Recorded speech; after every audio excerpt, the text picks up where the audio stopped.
Welcome to Stock Market Investing with the ARMR Report. I'm Brett Rosenthal, and this is an ARMR Insider Only live in-game update. We do this every day at 2:30. I'm sharing this with everybody on YouTube today, just to kind of go over where our head is for the week and how we're changing portfolios. I thought it was important to touch base with all of you.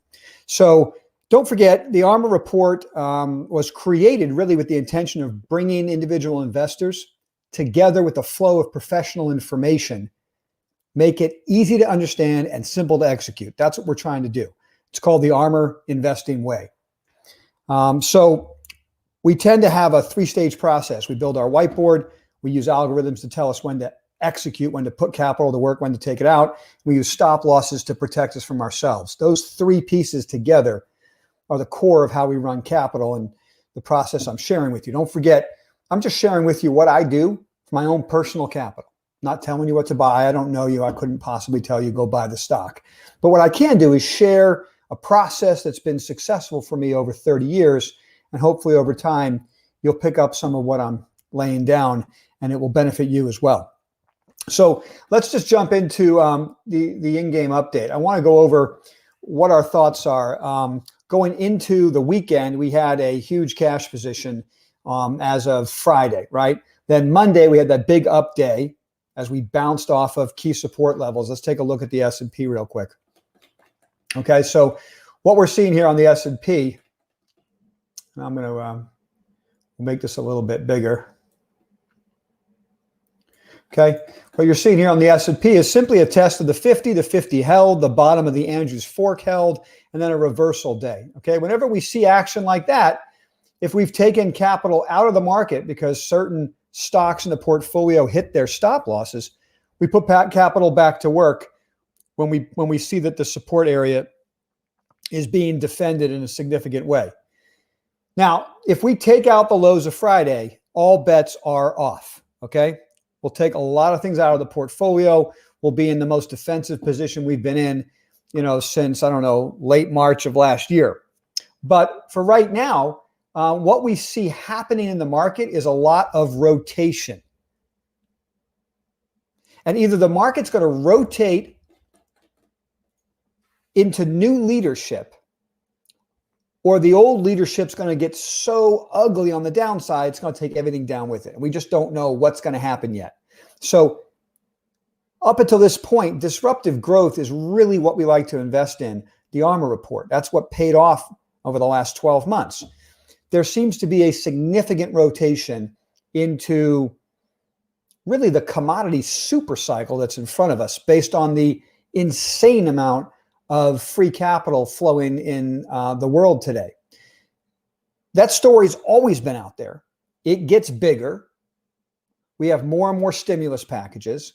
And so what we're seeing are commodity prices starting to go up. And so what we're doing on our desk, our whiteboard, if you will, is starting to get full of quality entry points in companies that are really riding the wave and out in front of this commodity super cycle. It's the best way for me to explain it. I hate to call it the economy reopen because I'm not just out there buying stocks that are doing well because the economy opens up. That's not the plan.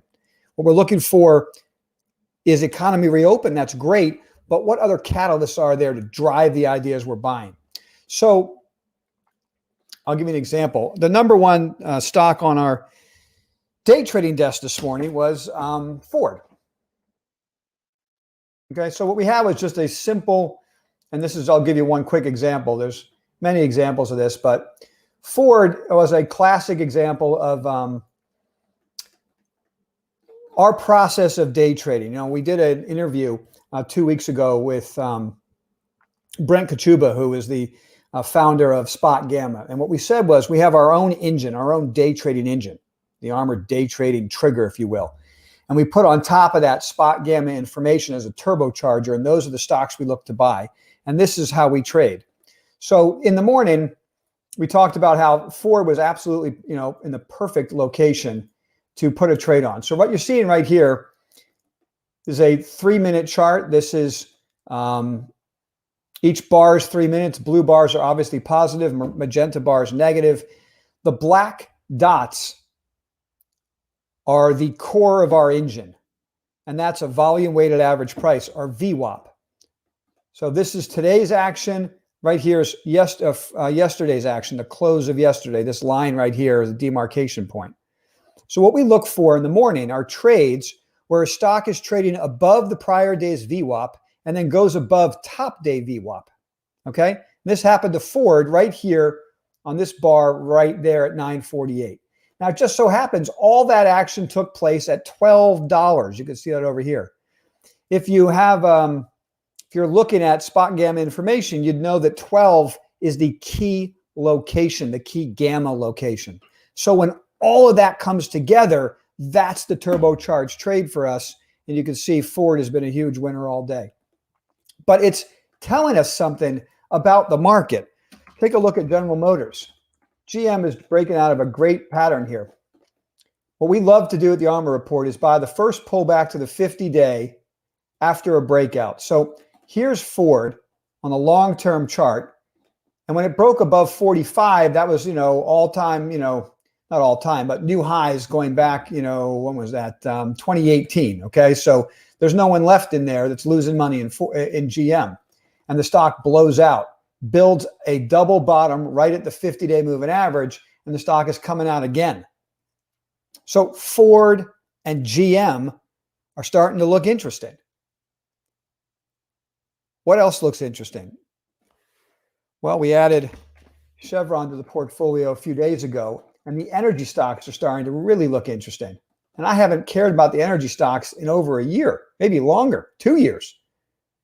But they're coming out of a base. Apache trying to get above 20, coming out of a base. That's going to be hard because that's the big gap down there. But if it does it, that's going to be an interesting play. How about some of the steel players? U.S. Steel. We tried this last week, got stopped out. We're trying it again. Double bottom right in here.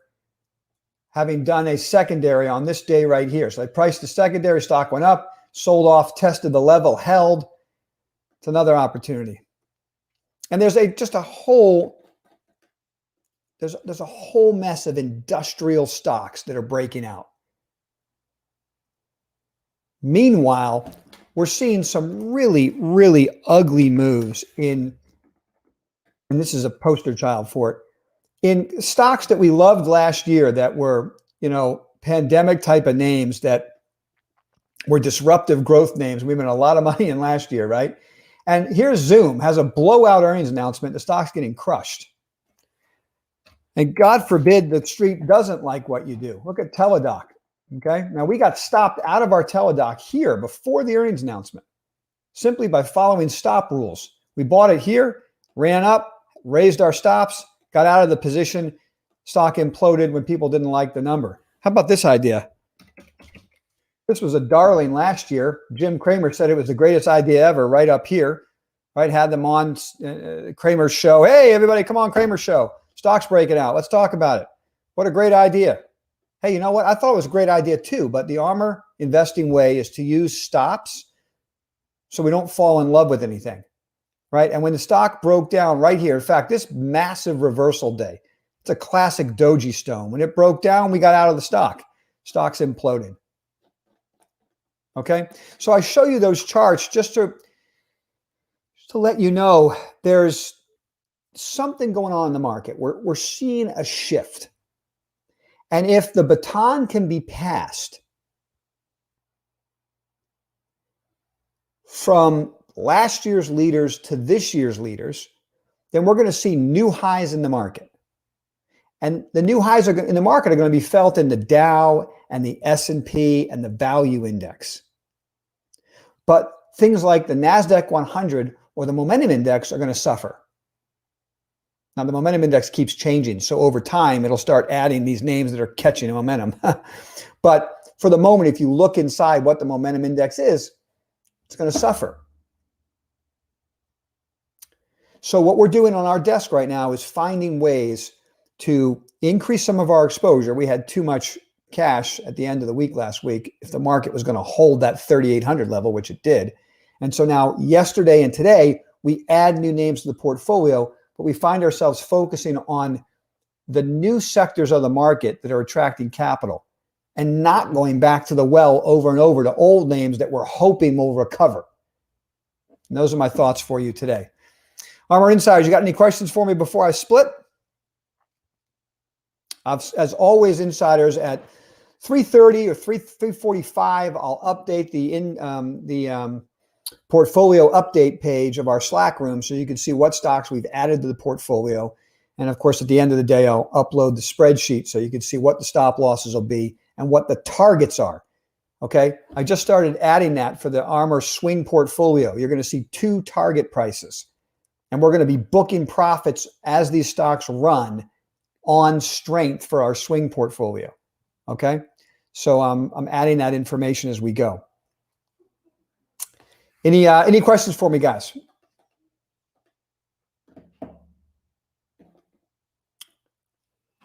No. Okay, looks like Steel Dynamics is something you have an interest in. Let's see, LD. Oops. STLD. Yeah, Steel Dynamics is breaking out, and I don't know if you're looking at that or if you're looking at me. Let me see. There you go. Steel Dynamics and Nucor are usually the 2 best steel companies out there. But I do have an interest in U.S. Steel after their secondary, and listening to that last conference call. It seems to me like they're turning a corner. And on top of that, I've got ATI on my list as well to watch. Allegheny. Okay. There's a lot of chart patterns look like this. How about Honeywell? Right? Look how tight that pattern is.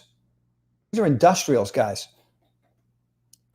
I went through all of my lists, going over I went over so many chart patterns today. I was literally going cross-eyed. And the fact is, like, my urge is to go back to all of our favorite names, Peloton, Chewy, whatever. I mean, all of those, Zoom, Teladoc, all of those favorite names. But if you're honest with yourself, those patterns don't look good. They look like blow-offs, right? That have sold off, and they need time to consolidate and make new patterns. And they're either going to do that and we can buy them later, or they're going to implode and money rotates out of them into patterns that look like this. We're looking for the right reward to risk setup. Okay, I'm not buying Honeywell today, but I'm just showing you a chart pattern. This is the right reward to risk. If it breaks below the 50, we're out. It's tight. If the stock breaks out from here, you're on a nice trade. Do I have any interest in uranium stocks? I don't know. That one of them? I can't remember. Maybe not. Energy fuels. Not really. But I have an interest in anything commodity related right now. Okay, so if the chart looks good and it's commodity related, I might have an interest in it. I really, those are the best looking charts to me. And I don't know when it's going to happen, all right? But silver has to be at the top of the list. They look terrible. They're dragging it down. And yet, at some point, silver needs to go higher with the rest of the commodity sector. I just don't know when that's going to happen. So we've got our eye on it, and Pan American Silver, it's got to be the top of our list.